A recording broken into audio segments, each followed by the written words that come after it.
one of the bands you listened to as a kid growing up, the Family Stone, and then next thing you know, you're playing with them. Yeah, yeah, that was a dream come true for me. I was mainly into rock when in my early years as a drummer. Like when I was a kid, I started when I was 8. I was playing professionally by the time I was 11, and mostly with my parents and whatnot. They were playing in casinos around town, and so got my start doing that. But I was really into my own personal taste. I was into rock. I was trying to aspire to like the Police and Rush and Yeah. Van Halen and stuff like that. I was really into. Then so by the time I was about 12. I watched the movie Woodstock for the first time, which is the 1969 famous concert, documentary film. And I went into that thinking, oh, I really want to see Hendrix and Santana and The Who and bands like that. And little did I know, Sly and the Family Stone would just blow my mind when I saw their segment of the concert, because they took 400,000 people and just lifted them up in the middle of the morning like no other band I've ever seen do. And the music was just electrifying anyway. And I love the makeup of the band. They had horns, they had, multiple singers, and, the songs kind of hybridized funk and R&B and rock all together a bit. And it was really something special to me, and it spoke to me. And I said, that's what I want to do someday, right there. And that's what started my journey into funk and really wanting to learn all about it. So fast forward to years later, when I'm in Home Cooking, who you mentioned earlier, in the late 90s, there, at the same time, the internet was a newer thing. There was a Sly and the Family Stone fan site that was put up, and it was kind of explaining what certain members of the band were up to lately. And I was thinking, oh, this is fun to follow, and then they had an opportunity to send an email as a happy birthday to Jerry Martini, who's the original sax player in the band. And I said, okay, well, what the heck, I'll just write something, and who knows what'll happen.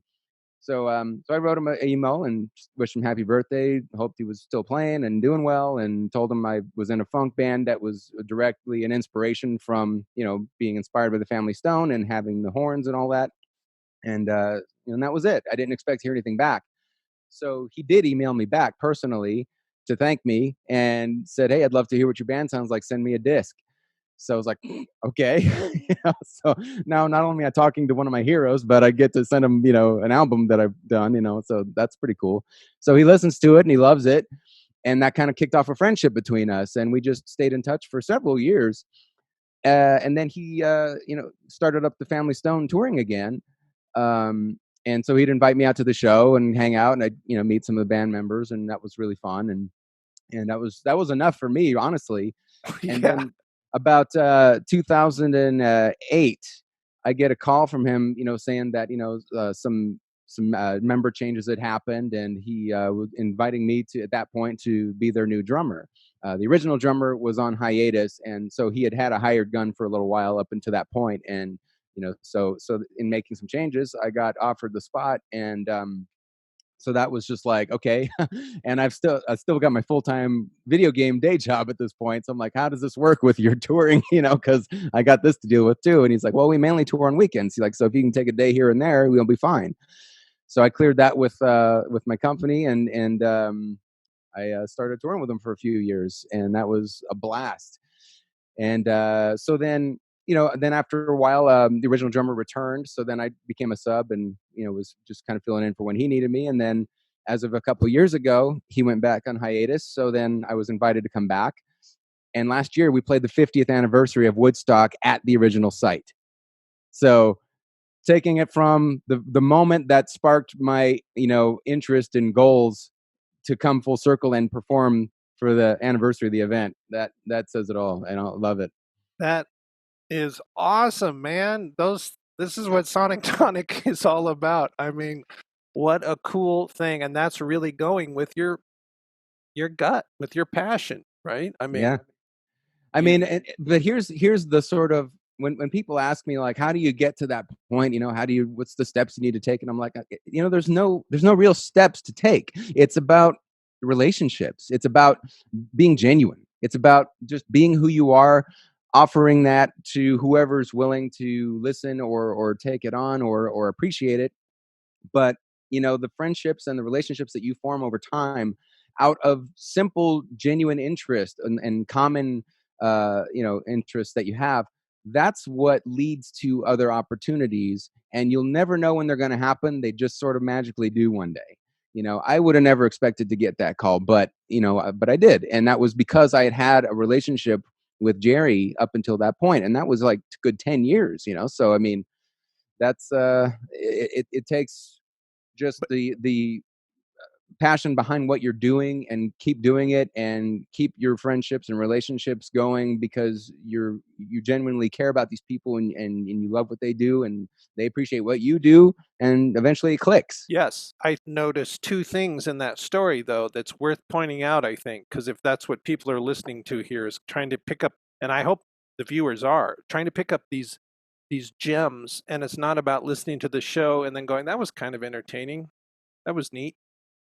No, hopefully there's little tidbits in every show. Anything you're doing, be mindful about them and start to change your life and take them to improve things.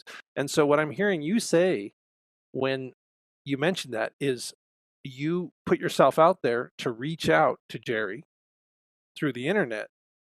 People might think that, and then they don't. So why did you do that?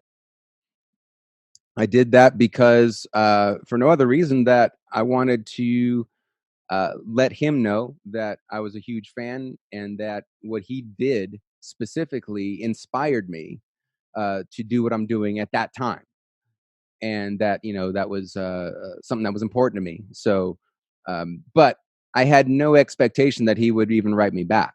So just the fact that I sent that out there, and that he might get that and read that and maybe get a kick out of it, that was enough for me. Yes, and I love the fact of that is that you're being a giver.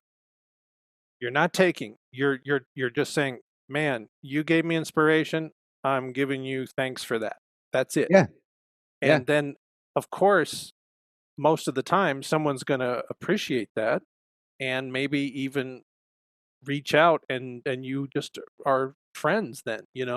And the yeah, second thing that I find very interesting is that we might go, okay, you were in Big Fish, we're working our butts off 6 nights a week, not making that much money, um, really working hard. I mean, this stuff is challenging, man. And yeah. as a drummer, so much physical with my chops. I mean, we were hurting. I um, know.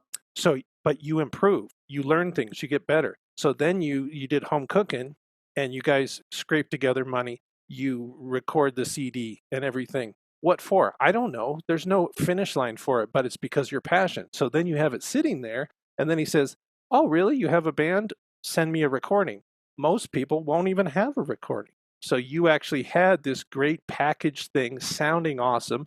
You send it, that makes an impression, right? Hmm. So each thing is a building block for the next. And so it's a nice inspiration. Hopefully people can take that away from this and go, don't, everything has validity, right? Yeah, yeah, it does. One of my favorite sayings, as far as like from the perspective of giving advice to how to be successful, is from actually the comedian Steve Martin. Never And heard of him. yeah, What a jerk. rim shot. Um, but yeah, he said that just be so good that you can't be ignored. That was his advice. He says, and people don't like to hear that because it implies they actually have to work at something. But it's true. If you put in the work to be as good as you can be, and just get out there and do it, eventually someone's going to take notice. But you have to put in the work, and you have to get out there and showcase that in some way, and that's part of it too. um, you know, Jerry could easily listen to my CD and not like it and say, okay, well, I'm just not going to say anything. And, all right, kid, keep going. But, he actually really did like it. And that's because we really did put in the work to be as good as we could be as that type of band at the time.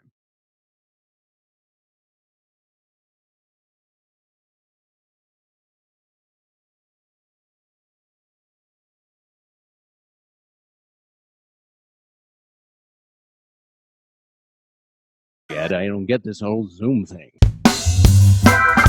Thanks for being here, Frank. Thanks for having me. This is going to be a lot of fun. I'm glad we were able to work this out. Got a wide variety of music and subjects we're going to be talking about. I should go ahead and pour myself one then. You're not vanilla.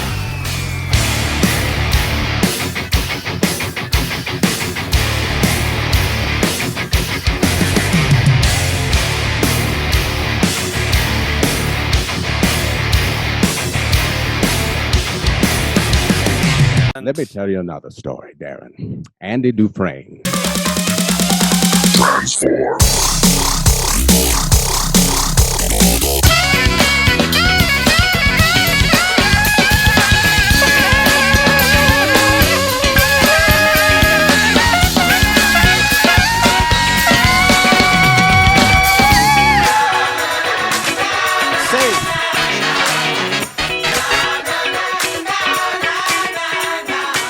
there's nothing like funk. There is nothing like it, man.